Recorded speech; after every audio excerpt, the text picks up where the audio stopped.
Pasay, grabe kayo. Di mahulugong karayom ang dumalo at ang mga kalaban nangangamba na. Tama si Andrew E. Ano ang sigaw? 12! 12! 12! Magandang gabi po sa inyong lahat, mga tiga Pasay, mga tiga Metro Manila. At kung titignan nyo po ang record po nila, ang lagi lang kanilang iniisip ang kapayapaan at ang kaunlaran para sa bawat Pilipino, para sa buong Pilipinas. Pagkaisa po tayo at sabay-sabay natin tulungan, suportahan at iboto ang alyansa para sa bagong Pilipinas. Mabuhay ang Pasay! Mabuhay ang Metro Manila! Mabuhay ang alyansa! Maraming salamat po sa inyong pagtutunan.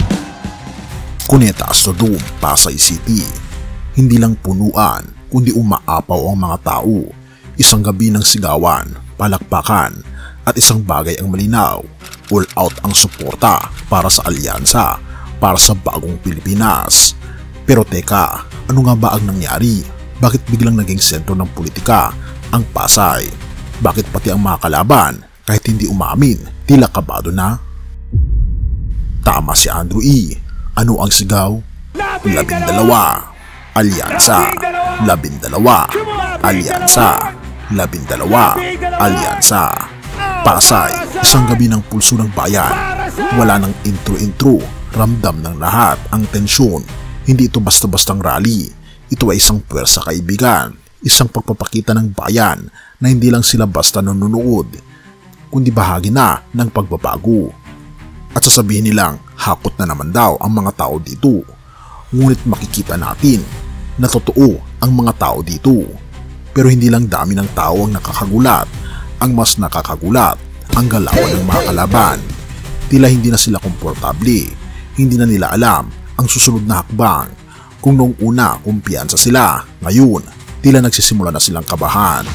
At pati ang pagsayaw ay pinapatulan na ng mga kalaban para lang manalo. Ano nga ba ang alyansa para sa bagong Pilipinas? Hindi lang ito simpleng koalisyon. Ito ang tugon sa lumang sistema. Walang pananakot, walang pagmumura, walang paninira. Bagkus plataporma lang. Ito ang sinasabi ng ating Pangulo. Ang resulta, record ng serbisyo. At yan ang tunay na dahilan kung bakit kahit sa mga kalaban, tila may mga kakaibang tensyon. Bago natin ipagpatuloy kaibigan, siya nga pala ang Great Controversy na isa sa mga pinaka-kontrobersyal na libro dahil tumutukoy ito sa mga propesiya sa libro ng Daniel at Revelation na nagaganap na sa panahon natin ngayon. Bago ang pagdating ng ating Panginoong Diyos ay pinamimigay na namin ng libre sa pamamagitan ng PDF. At ito ay nasa limited lamang na panahon, kaya i-click mo sa description sa baba upang ma-avail mo kaibigan ang napaka-importanteng libro ito na magbubukas sa iyo sa mas maliwanag mong hinaharap. Purihin ang ating Panginoong Diyos at tayo magpatuloy. Sino ang nasa line-up? 12, pero hindi basta-basta. Kung inaakala mong simpleng mga pangalan lang ito, nagkakamali ka. Dahil ayon sa Pangulo, kapag tinignan mong mabuti, makikita mo kung bakit tila nanginginig ang kabilang kampo. Senador na may matibay na track record, kinatawan na hindi magito sa batasan, dating gabinete na ang trabaho ay gawa, hindi daldal, mga gobernador at mayor na may napatunayan na sa pamamahala, at hindi lang basta opisyal, kundi mga tao ng aksyon.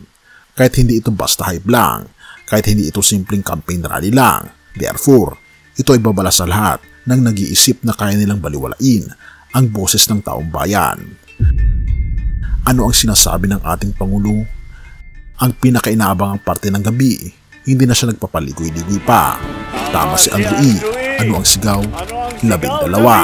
At sa puntong iyon, tila bumaliktad ang hangin. Isang pangungusap, ngunit sapat upang ipaunawa sa lahat na ito na ang bagong alon ng politika sa bansa. Ano ang ibig sabihin nito? Simple lang, hindi ito hype, ito ay momentum. Hindi ito basta rally, ito ay pagbabago. Hindi ito pangkaraniwang eleksyon, ito ay bagong direksyon. At ang tanong na lang ngayon, kasama ka ba kaibigan? o magpapaiwan. Have mercy, O God, at purihin ang ating Panginoong Diyos. Pangalawang Korinto 5 verse 17. Kaya't kung ang sinuman ay na kay Kristo, siya'y bagong nilalang. Ang mga dating bagay ay lumipas na, narito sila'y naging bago. Ang tunay na pagbabago, kaibigan, ay hindi nagmumula sa tao, hindi mula sa mga politiko, at hindi mula sa anumang alyansa. Ang tunay na pagbabago, kaibigan, ay nagmumula lamang sa ating Panginoong Kristo. Maaring tayo ay nakikilahok sa eleksyon, sumusuporta sa mga lider, at naniniwala sa pagbabago ng sistema, pero walang sinumang tao ang makapagbibigay ng ganap at walang halagang pagbabago maliban sa ating Panginoong Kristo. Siya ang hari ng mga hari, siya ang tunay na lider na hindi nagbabago ng kapangyarihan, hindi nabibili ng salapi at hindi nagtataglay ng masamang motibo. Therefore, sa gitna ng lahat ng sigawan, kampanya at pangako ng tao, ang tanging sigaw na kailangan marinig ng ating puso ay ang panawagan ng ating Panginoong Jesus. Sumunod ka sa akin. Kung nais natin ng bagong Pilipinas, magsimula tayo sa bagong puso na inihahandog sa ating Panginoong Kristo.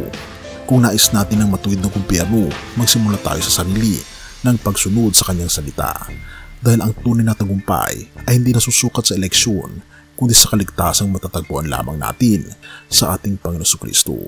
Purihin ang ating Panginoong Diyos at tayo manalangin. Ama naming Diyos na makapangyarihan sa lahat, pinupuri po namin kayo at pinapasalamatan sapagkat kayo po ang perpektong leader. Kayo po ang tunay na presidente ng aming bansa. Nawa Panginoon, tulungan po kami na bumangon sa pagkakalugmok ng dahil sa kasalanan. Gabay niyo po Panginoon kami, maging ang mga pansamantalang mga lider sa aming mundo, sa aming bansa, at nawa Panginoon, maghari kayo sa bawat puso ng bawat isa. Purihin ka, o aming Panginoon Diyos, sa inyo pong kabutihan sa amin. At salamat sa pagdinig ng aming mga panalangin. At patawarin po kami sa lahat ng aming pagkukulang at pagkakasala sa pagtatamis sa hiling sa matamis na pangalan ng aming Panginoon Jesus. Amen.